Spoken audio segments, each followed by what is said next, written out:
Coleman Burt will be remembered as the worst Minister of Finance in the history of Trinidad and Tobago, TNT, an editorial by Emil Elias. Coleman Burt will be remembered as the worst Minister of Finance in the history of Trinidad and Tobago, TNT. But he did not act alone.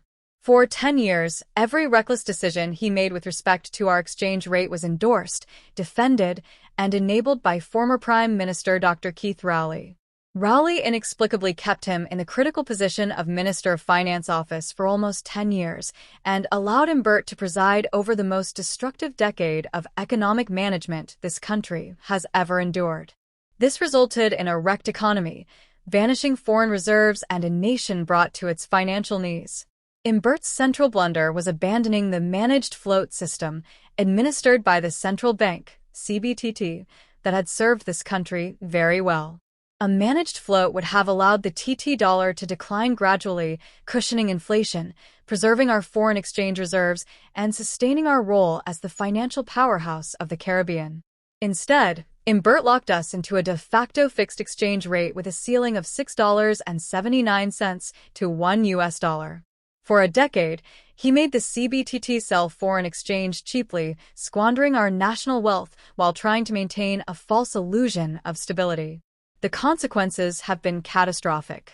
Our reserves, $11.45 billion in 2014, have now collapsed to perilous lows.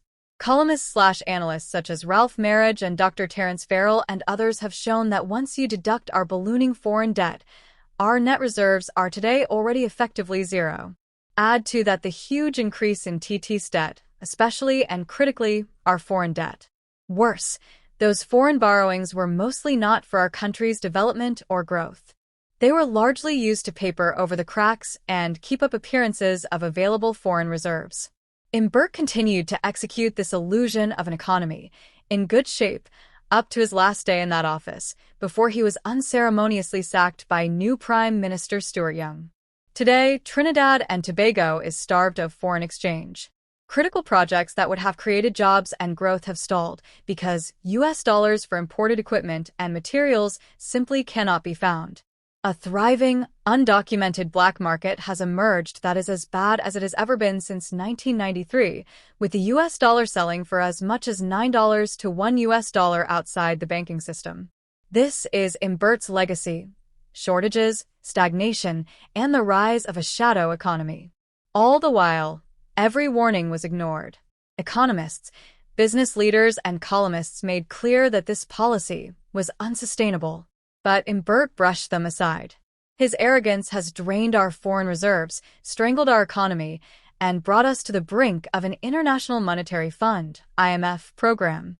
And if the IMF comes, the people of this country will pay. Cuts in government spending, mass unemployment, reduced transfers and subsidies, higher water and electricity rates, and forced devaluation. That is the bitter medicine inherited by the new government, who must now resolve this critical issue before it is too late.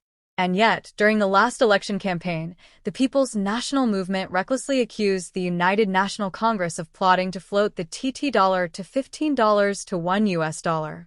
The truth is the opposite. It was the Burt who engaged in a 10-year, cheap sale of foreign exchange, strangling our reserves and destroying investor confidence. History offers a clear example of what real leadership looks like. In April 1993, former, late, Prime Minister Patrick Manning and his then Finance Minister Wendell Motley, along with the CBTT, bit the bullet and freed the currency, at the same time moving it from $4.25 to $1 to $5.75. To put this into perspective, it cost 35% more TT dollars to buy $1 after this was done. Today, a similar policy decision would bring us to circa $9:1. That bold and historic step in April 1993, after decades of controls, restored faith in our economic future, attracted investment, and rebuilt reserves year after year for about 22 years. As Lloyd Best told me in 1985, the correct exchange rate is 10 to 1, and if implemented, it will unleash the productive forces of the country. That wisdom is as urgent now as it was then. Madam Prime Minister Kamla Persad-Bissessar, the choice before you is stark. Do we act now by taking the difficult but necessary steps to correct 10 years of exchange rate mismanagement, or do we sit back and wait for the IMF to dictate our future in 2 years' time? Delay is the path of ruin. Yes, adjustment will be painful, but it can and must be managed with fairness and compassion. The genuine poor must be protected, while those who can afford it should shoulder more. The path forward is clear. Here are some suggestions for your consideration.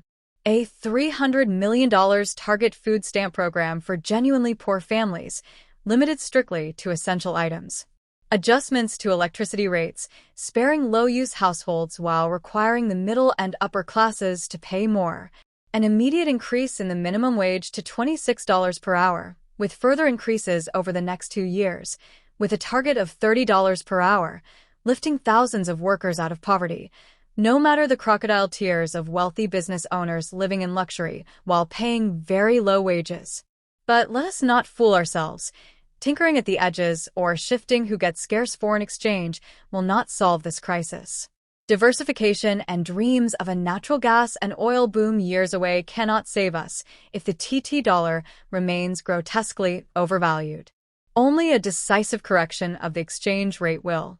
Madam Prime Minister, history has placed this responsibility on your shoulders. Please empower the governor of the central bank to manage monetary policy, interest rates, and the exchange rate, while your Minister of Finance focuses on fiscal responsibility, the national budget, and levels of spending. If you act decisively, your legacy will be that of the leader who restored sanity to the exchange rate, eliminated the black market, rebuilt reserves, and restored TNT's credibility. Overnight, the black market would disappear. Exports would rise. Investment inflows would increase. And demand would normalize once citizens and businesses alike knew they could reliably access US dollars through the banking system, but at the correct price. This nation cannot forget that it was Coleman Burt who, as Minister of Finance, was the architect of this crisis, but he was enabled by many others who are the co-owners of this destruction. Together, they squandered a decade and sabotaged our economic future for political gain. Madam Prime Minister, the country is watching. Please act with courage, honesty, and foresight. Save TNT. Move the rate to $9 to $1 now.